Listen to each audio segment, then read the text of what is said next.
Welcome to our tour of cabin 5340 on the Carnival Luminosa, deck 5 midship portside, our home sweet home for 22 days on a transpacific repositioning cruise.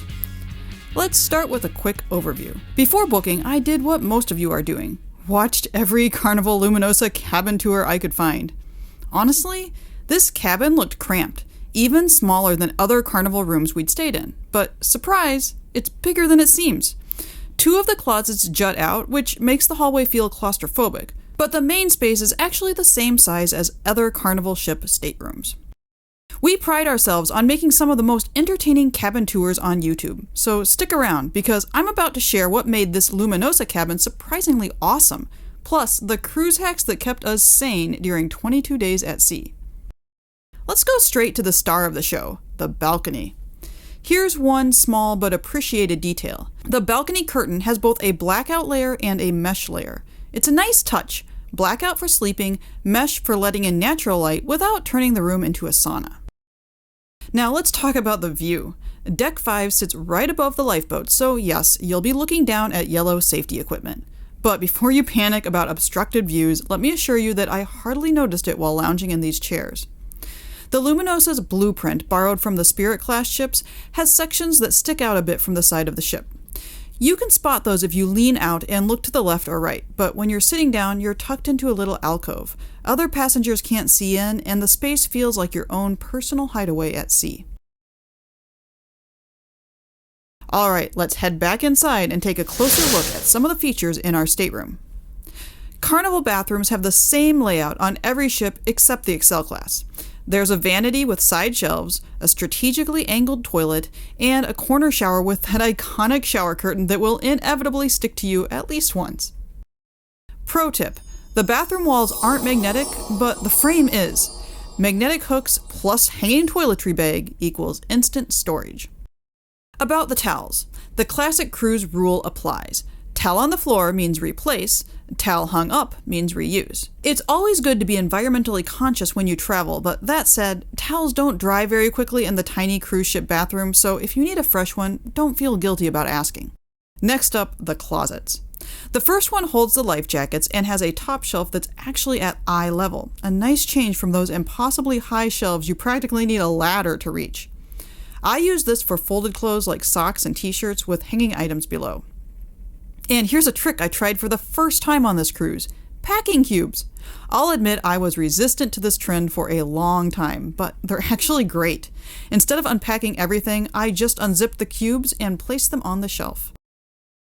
I used my magnetic hooks to hang my mesh laundry bag in the back of this closet. This is one of my favorite cruise hacks. The middle closet has a clothes rod positioned higher up, which works well for dresses or formal outfits, if you pack them. As you can see, we don't.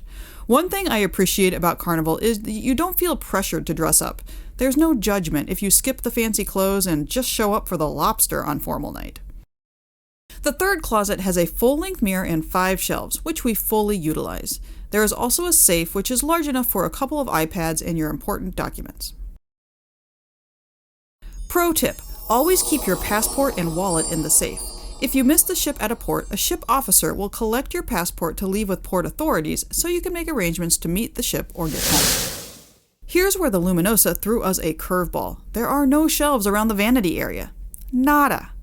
The drawers saved us here, especially since we travel with enough gear to run a podcast from the middle of the Pacific. That's not a joke. And that brings us to the real MVP of our setup: an outlet extender with reach. With only one standard outlet in the entire room, this little device became our electrical command center. We have several varieties of outlet extenders, but on this cruise, we wanted something with a bit of reach so we could use our laptop while working from the couch. This extender has a 6-foot cable and enough outlets that we could charge every device simultaneously. Practically a miracle in cruise ship cabin terms. Pro tip: if you need more charging space, bring an adapter to work with the European-style outlet. You'll find a hairdryer tucked in the top drawer of the vanity, and it actually came in handy for a bit of money laundering. Wait, let me explain. Our money belt wasn't quite as waterproof as advertised, so after our snorkeling excursion, I found myself blow-drying soggy cash. Not exactly what they meant by liquid assets, but it worked. Behind door number 1, a mini fridge that actually stays cold. Revolutionary, I know. We stocked it with Zevia sodas because, pro tip, you can bring 12 cans of non-alcoholic beverages aboard on embarkation day, and Carnival lets you replenish your supply at every port. If you're determined to avoid the $10 daily bottomless bubbles package, or have a favorite non-Coke beverage, this hack's for you. The storage area next to the fridge varies on every Carnival ship. The Luminosa nailed it with 2 open shelves and a massive corner cupboard. This became our catch-all for everything. Snorkeling gear, our first aid kit, extra toiletries, laundry detergent sheets. Check out this video to find out which cruise essentials are actually worth packing. On the wall opposite the bed, there is a TV that swivels, a small but welcome upgrade from the usual flat-mounted screens. Since we were headed to Australia, American channels got swapped for Aussie ones. Sky News instead of CNN, mate! There are also a few channels with live camera feeds from around the ship. One of our favorite pro tips? Check the pool and hot tub cams before heading out. That way you know exactly how crowded it is before you change into your swimsuit. Here you find my absolute favorite cruise essential, magnets. My corner magnet setup has been perfected over years of cruising. Sun hat, light jacket, tote bag, and a magnetic clip holding the daily newsletter. Magnets are a seriously underrated cruise accessory.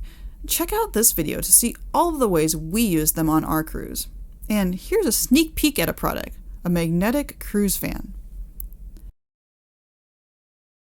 On this cruise, we decided to try out a new stateroom organizational tool, an over-the-door hanger.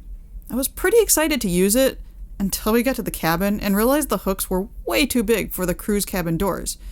Just a heads up, you need something that fits doors about an inch thick. I'm on the hunt for a better fitting version and will drop a link in the description once I find one. In the meantime, I improvised by using a few magnetic hooks to hang the organizer on the wall instead. Surprisingly, it worked out pretty well. It kept all the small essentials visible and within easy reach.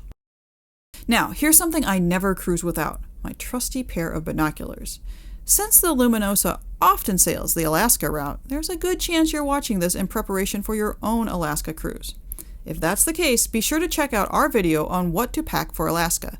I go over all the essentials, including how to choose the best binoculars for spotting whales. Here we have the standard Carnival cruise bed setup. 2 twin beds that can be pushed together to form a cruise king. Really, it's closer to a standard queen. The bed was acceptable, on the firm side, but honestly that's better for my back these days. Let's just say I didn't get any younger on this cruise. I had a birthday. On each side of the bed, there's a nightstand with a bit of extra storage. We usually skip using them though, they're a little awkward to access. Each one has a lamp, and the nightstand on the right is equipped with 4 USB charging ports, which is helpful because truthfully, the electrical setup on this cabin feels pretty dated. Hopefully that gets a refresh at the next dry dock. Here's what I love about Carnival. Couches come standard in most rooms. Other cruise lines make you upgrade to suites or deluxe staterooms for the luxury of somewhere to sit besides the bed. This particular couch isn't winning any beauty contests, but it converts to an extra bed, and with the Pullman bed dropping down from the ceiling, this cabin sleeps 4. Just make sure those 4 people really, really like each other. Before we wrap up, I've got one more fun cruise hack to share, and for this one, we're heading out into the hallway. We brought along a dry erase board and some magnetic poetry tiles so we could leave messages for our fellow cruisers. Honestly, it was one of the most entertaining and creative things we tried on this cruise. I highly recommend giving it a go on your next stay. After 22 days in Carnival Luminosa Stateroom 5340, here's the truth. It's not about the space you have, it's about how you use it. With the right hacks, organizational tools, and realistic expectations, even a small cabin can become a comfortable home base for epic adventures. Watch this video next for more expert cruise hacks. And until next time, remember, whether you cruise in a windowless interior cabin or the most luxurious balcony suite, adventure awaits.